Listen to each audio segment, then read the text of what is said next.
I'm downsizing Edelweiss, and here's the replacement case. So for those who don't know, Edelweiss is the name I've given to this very versatile PC of mine. So I'm using these for the following reasons. First, whenever my girl comes visit me here in my place, then she can sit here where I mainly work and she can use this to play the games together with me. Vice versa, if I go to her place, I can carry this because it fits in my backpack. I can have my portable monitor with me, carry my own mouse, and have her borrow me a keyboard of hers, and I'm good. And lastly, if I go visit my parents' house, I have a setup there with KVM switch as well. I can just plug this PC in and I can use this PC there as well because I can carry it around. So it's very versatile, and the thing is, while it fits my bag, as you start to go smaller and smaller, you actually want it to be the smallest possible with the performance that you're happy with.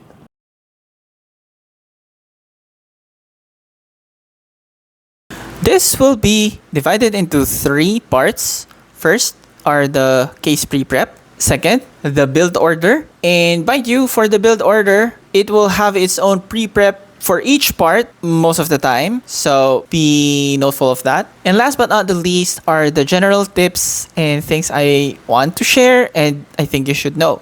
To preface the case pre-prep, in most cases like ATX and MATX, if you don't do the pre-prep, it's gonna be fine. It's not end of the world. However, in ITX cases, as small as you can get, the harder it is not to do a pre-prep. And I'm gonna tell you, if you don't do the pre-prep of this case, then I won't stop you, but you'll do more work if you don't otherwise. So if you want to make it hard for yourself, go ahead. Okay, pre-prep. As usual, remove the panels. We have one at the left and one here at the right.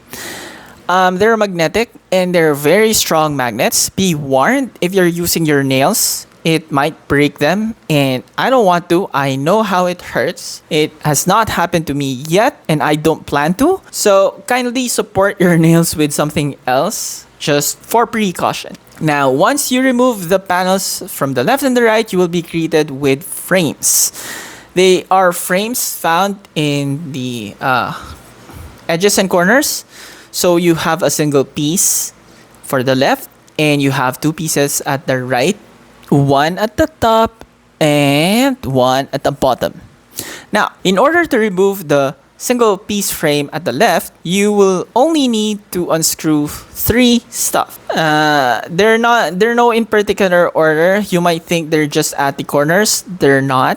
And as for the type C, there are 2 screws besides this, and if you unscrew those screws, you will unscrew the type C itself and not the frame. So you don't want to do that. Leave the screws here alone. Do it for the other side as well, but you have 2 screws for each, one at the top, one at the bottom, and then this will give you a lot more freedom into putting the components inside the case after. As for the power button, behind it is a mechanism to switch things on. And there are 2 screws underneath the case. Unscrew those in order to remove it.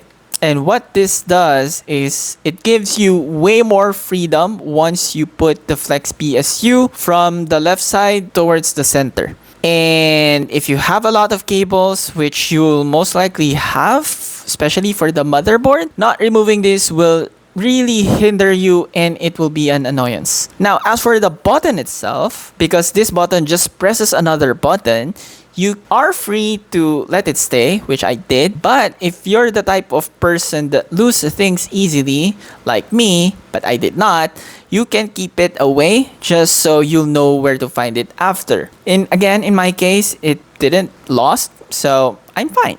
Pre-prep is done. Now it's time to build a case. So the first thing in order is the fan. As you can see in most builds out there, fan is the thing that they put first, for a very good reason. Now, this only supports a single 120mm fan and a slim for that matter. I have a 15mm slim fan. I'm not sure if there are 10mm for 120, but if there is, you can do that. Now, the question is, do you need to put a fan grill? In my case, I think there's a space for it, but I highly discourage it. One, it's metal, and two, it's close to the motherboard. If it causes shortage, which is kind of near the EPS part, I highly discourage it. Besides, you will not have any wires at the top that will hit the fan. Your EPS cables can be isolated via the frame that I just told you earlier. It will keep them away from each other. Another cable that might hinder you is the CPU fan. I just tucked it into the left instead of the top, and you should be good. But it's something that you should screw in first. Again, the screw is found in the very well labeled box, so there's no way you're gonna be lost in this one. However, screwing them in can be difficult. However, if you have a good light source, you will know which are the parts that are threaded at the top of the case, and you will immediately know where to screw them in. Next is the pre-prep for the Flex PSU, and this is very important. So we have three things here. First, the shroud. Second, the chimney, and I will call it as such. And last but not the least, the cables. Now for the shroud and the chimney, they come hand in hand. You need to put them into the Flex PSU and secure them using the screws that you've been given with. Okay, for the Flex PSU, I highly recommend that you fill the cables in right now instead of later. Usually in other builds, especially ITX builds, you actually would rather want the cables to be filled into the motherboards instead of the PSU. But in this case, you want it the other way around. Again, if you want it to be easier for yourself, do yourself a favor and fill them in right now. And if you have a way to put the cables into the motherboard later on, that will be very much handy. That's why I recommend that you, again, reiterating, that you have a CPU cooler that you can remove and put last into the assembly. Now, probably the trickiest part is actually putting the whole assembly inside the case. I mean, you can put it inside, but locking them in is quite difficult. As usual, the screws are provided for you to secure the whole assembly, but there is no way you would know if the whole assembly is aligned within the case. You see, for the fan, at least I can see some like threads, so I have an inkling of an idea where I should mount it, but this is quite different from all the things that I've assembled my entire life. I know why they're doing this, because if they have like a stopper, say, you will then be limited with the dimensions of the Flex PSU that you can use, that you obviously don't want to do. And that's why in this case, you'd rather go blind with this and hopefully it fits in. I mean, it is of course trial and error, but for me at least, it's a bit more obvious when the screws are not getting into the whole assembly. But yeah, it's something that you should keep in mind. Now let's move on to the motherboard. So first things first, assemble the motherboard, populate the NVMe if you're using one, populate the RAM sticks, and finally the CPU. Notice that I didn't mention the CPU cooler because if it permits that you can install it last in the whole case, of course, except the obvious one like the side panels, then I highly recommend that you do that. Because if you install the CPU cooler right now, and you will have a hard time installing the EPS cable, of course, it will make sense to populate the EPS cable before the CPU cooler. But if you do that, you will then have a hard time populating that into the Flex PSU. But depending on the design, it actually is a lot easier for some. But in my case, 7660L of enhanced, it's almost impossible to do that in my case. Other than that, there are really nothing special that you have to do. You have an option to insert the riser cable before putting the motherboard, or you can do that after. It doesn't really matter what the order is, but if you do it now, you should be fine. And before you actually forget, yeah, it's still forgiving even if you like install it much later. So no worries there.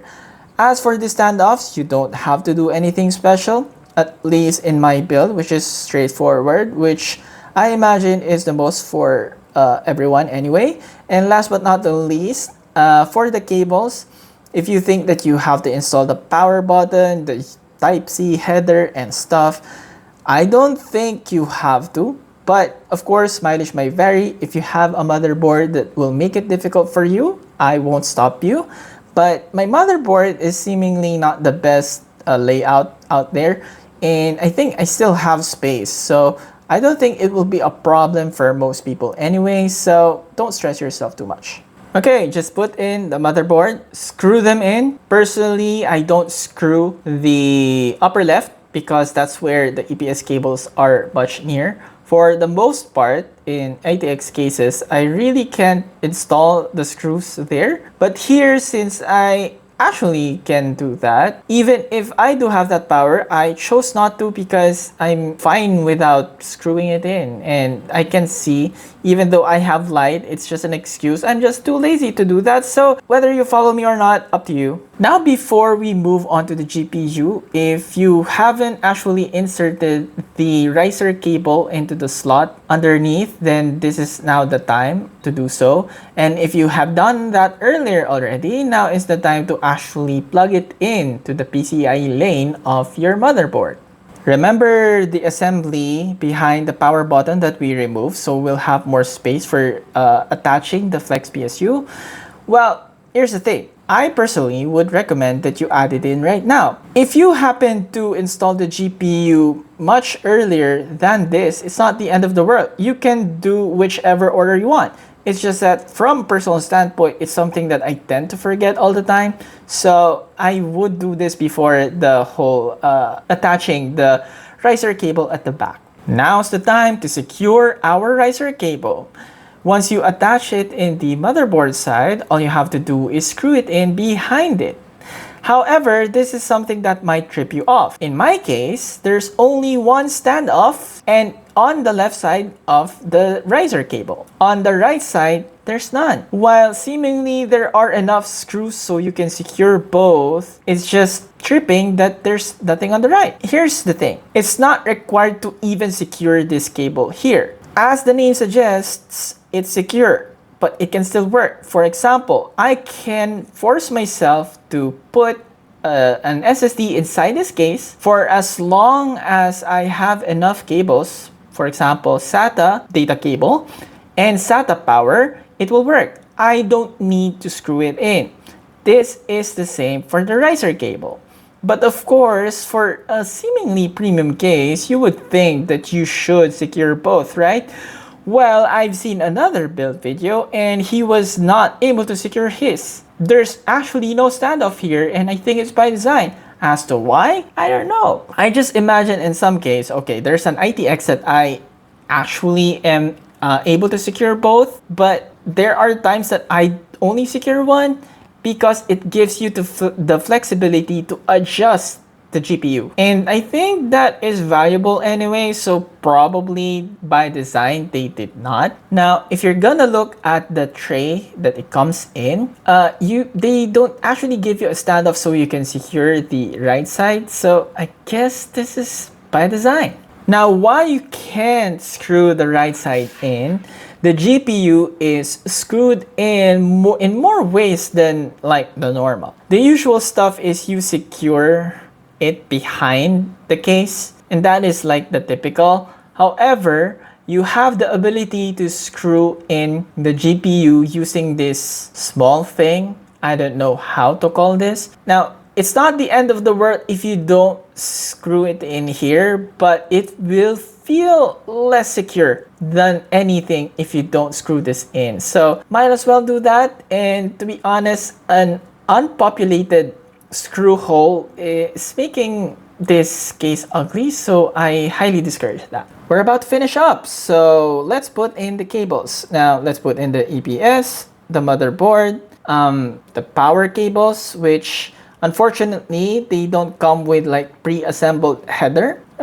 In my opinion, they should have went for it and just have the other wires unpopulated, because all they have is a reset and the power, and that's it. Also, the Type C header, if your motherboard has it. Otherwise, use an adapter like mine. And if you plan to use an SSD, I haven't used an SSD here because I think it will hinder with the airflow and it looks ugly. So I did not use mine. So yeah, I highly discourage it anyway. Now's the time that you have to put in the rest of the things, and that is the frames of the left side and the right side, and then put the magnetic stuff in and you should be done.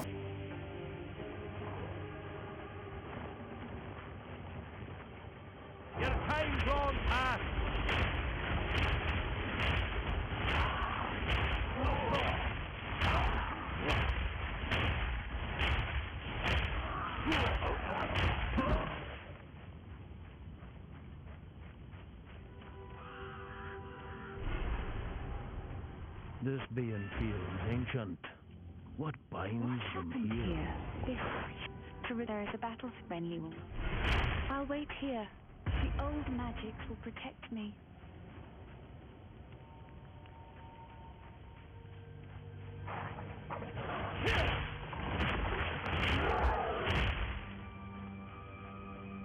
Okay, so I was able to crunch some numbers, and here are they. Unfortunately, I was only able to do this with Path of Exile 2 because my number for Enshrouded in Bazzite is gone, and I wasn't able to do this to another game, which ideally I want to do this for 3. But no, so this is what we get.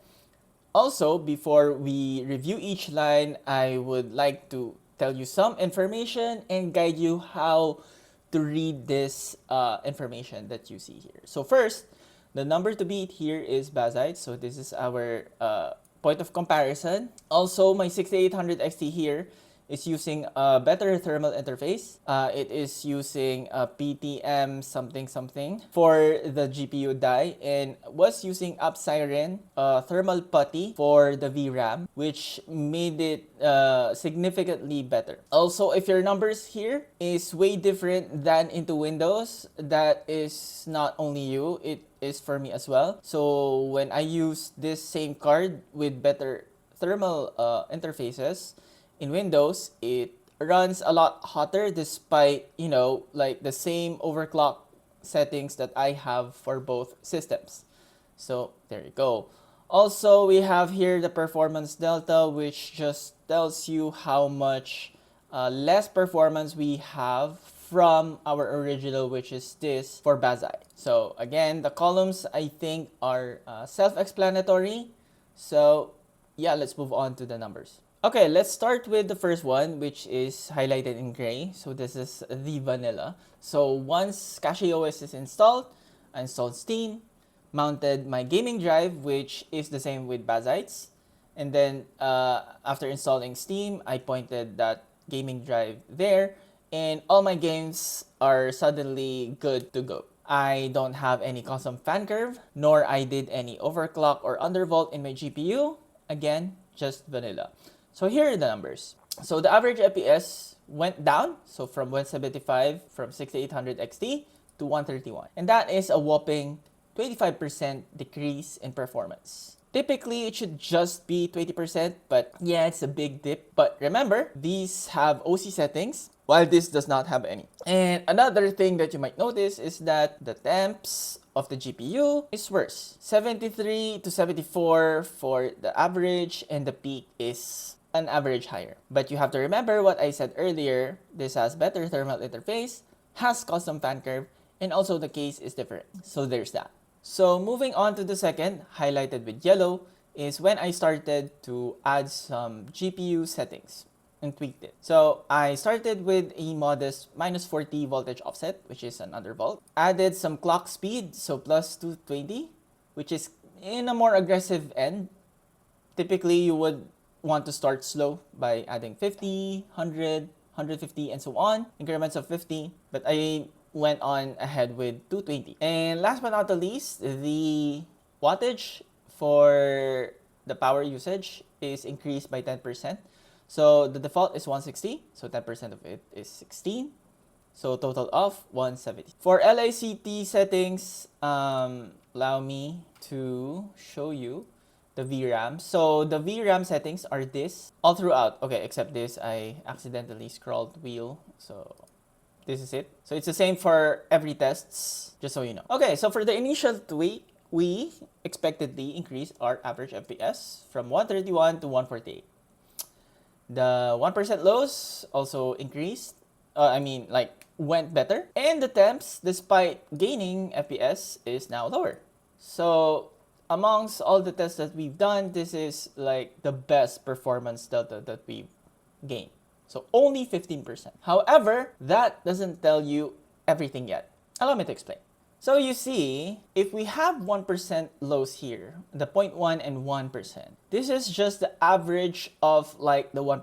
1% lowest FPSs, and then average it out. But it doesn't tell you how often do we get to this point. And when you do, the farther your average FPS to the 1% lows, the more it will be felt. The worse the experience is going to. Now, I've done a research, and I think they have this like stutter measurement wherein you specifically measure how often the stutter happens. But while I can compute that, I don't want to. I'm not a review channel or a tech channel, so I just do whatever I want. So it's more effort than I want myself into, but I will just describe to you that the experience in both of these is worse than here. And that sucks.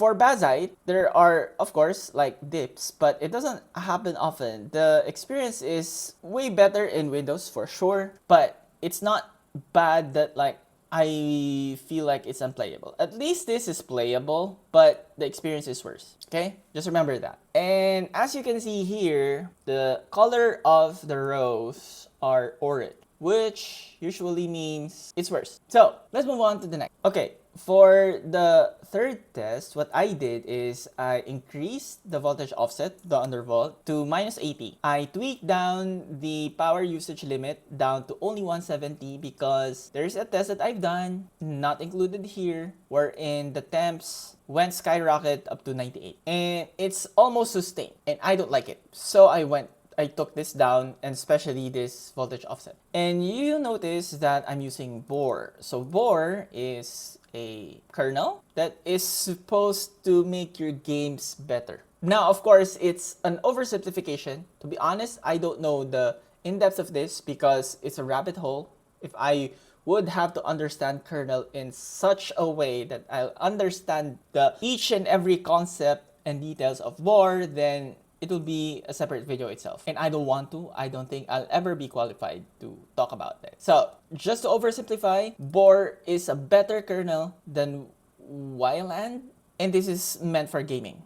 So, it's just like enable it and your game should be faster. But as you can see here, the average FPS dipped 148 to 104. But you can say, hey, because you undervolted it aggressively, so times 2, and also the power usage limit is lower. But this is too big, and it's now a whopping 40%. I did a second test because I think this is just bad. And you see, while it improved, it's still not even close to both of these. The 1% lows are even worse. Well, not here, but here in the 0.1. So the dip is like the worst out of the many, except in 6800 XT. And noting that the experience that I have here is better than here. This is unplayable because whenever a pack of monsters spawn, there's a lag. There's a sudden dip.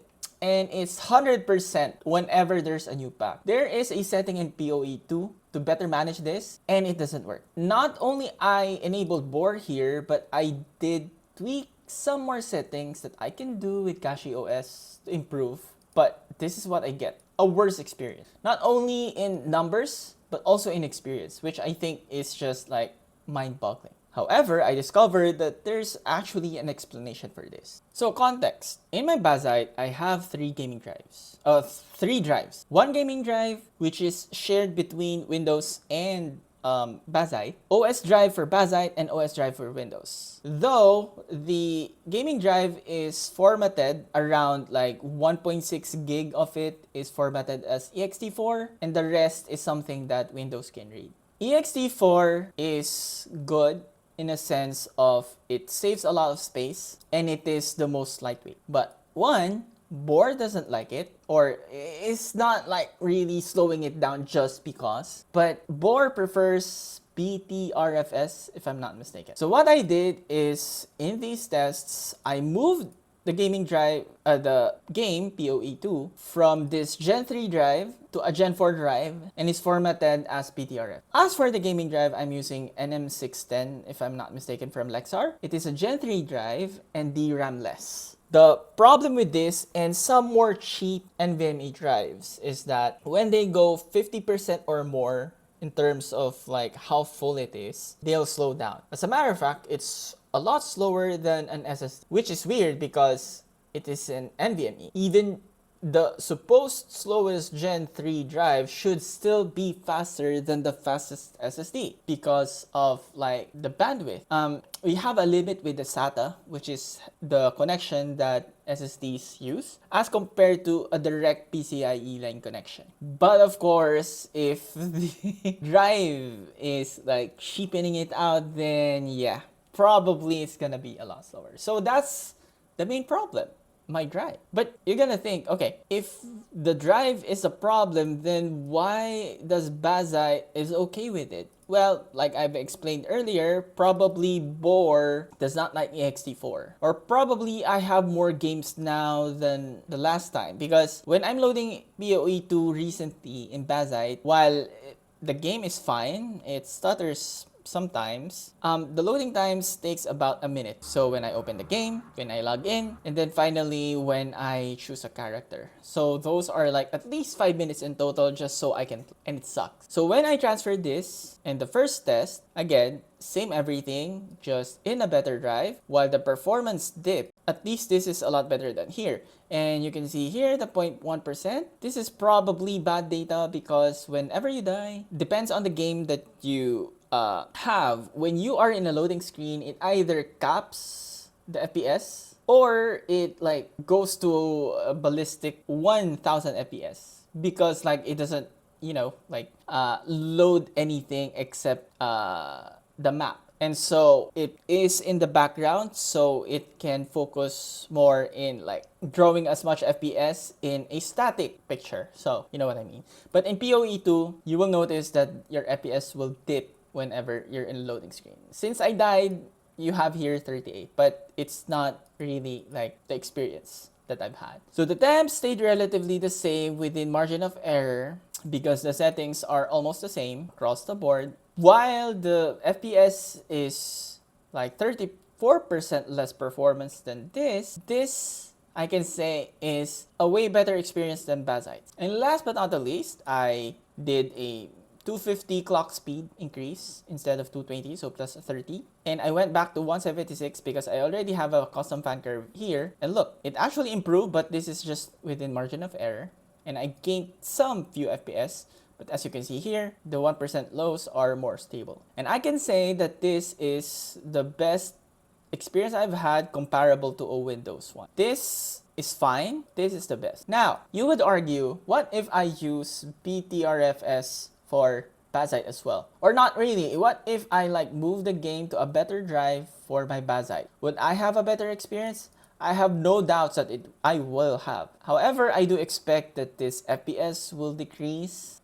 It's just a theory in my head that like when the experience is better, meaning that there are no bottlenecks wherever in your system, the average FPS will be lower because this only happened because, you know, hey, I can work on myself because I was waiting for the other, so I can like perform better. But if I have to wait for someone, then I won't perform as much. However, as a group, you actually perform better. You know what I mean? So it's just a theory of mine. So yeah, I expect this to be like an outlier or not truly the experience. But I do expect, like, while it will increase, okay, I deleted it. While this will definitely be lower if I move it, the experience will be a lot better anyway. So I don't think it matters. So again, FPS matters, but if the experience is worse, like here, then I'd rather not. I'd rather go with this one. So, plenty of things to unpack here. First, what do you think about the case? Now, it definitely is premium, not only on how you build it, but also with the feel. It doesn't scuff easily, which is good because I almost always will give it a scuff while I'm building it, but looking at the areas that I thought that will have one does not have any, so that's good. And apart from that, like, my only complaint so far is what I mentioned earlier, but now I was able to fix the reflection on the grater now. What I did is just put marker and then rub it out, therefore like the shine will be gone by then, so that's good. And also how you mount the PSU, but then again, if they gave us an easier way to mount a Flex PSU, but it then limits the amount of Flex PSU we can use, then I'd rather have like the flexibility to use everything and have us a very hard time of mounting it. That's a trade-off that I'm willing to have. Also, for the front panel, what we only have is a single USB-C, and I'm fine with it. To be honest, if you are buying a case that looks premium and everything, you definitely don't expect that much ports at the front, especially USB-A, and most especially the audio. Your motherboard has an audio jack, and what I do in my case is I have a hub, so it's attached behind. So these are how the cables look like. Then I have a hub here. Now this one is for MacBook. They're separate because though they can be connected in a KVM switch, the KVM switch acts as a hub already, and connecting another hub within a hub is like an octopus to your electrical wires or extensions, and I highly discourage doing that. So anyway, I have a dongle that I can use for the audio jack and use my IEM instead. So I'm fine, and it doesn't look bad because it's at the side. While I can put some things here, it's only for cases that I need that fast of an access. But then again, I already have this, so there's less likely that I can use this. So another is that the color. Now, if you're buying this and you have a MacBook Pro and you want a KVM switch and then like work in a single place, then they're not the same. This is darker. This is lighter, especially at night. This reflects a lot more light than a MacBook Pro. But to be fair, I had a MacBook Pro, but for work, was issued to me. I noticed that it's a lot darker than it is in today's MacBook, but I can be wrong. So having said that, yeah, in essence, even if they are darker or the same for what it was back then the discrepancy will be bigger, right? So yeah, if you are buying this because you want them to look good together, then, and if you have like an eyes that can notice the difference, then you might be annoyed because they're not exactly the same. And if you have like things that uses two-tone, it's good to combine these two, but if you want them to be the exact same, like Pantone color, they're not. So that's something to be wary about. But apart from that, like I said, overall, it's a recommend, but then again, comes with a premium price, but again, premium case. So for me, that's good. Now, if you have any further questions, especially with the build, please feel free to ask them away. And also, I've noticed that the reason why I'm doing this is because I have yet to see a build guide that, tells you exactly what to do. Now, to be fair, I could have done better, but when I was building it, then I have a very limited time and I have a very limited equipment. So I can only like put it into words and putting some clips so you have visuals on how to do things. But again, it could be better. So that's it, and see you around.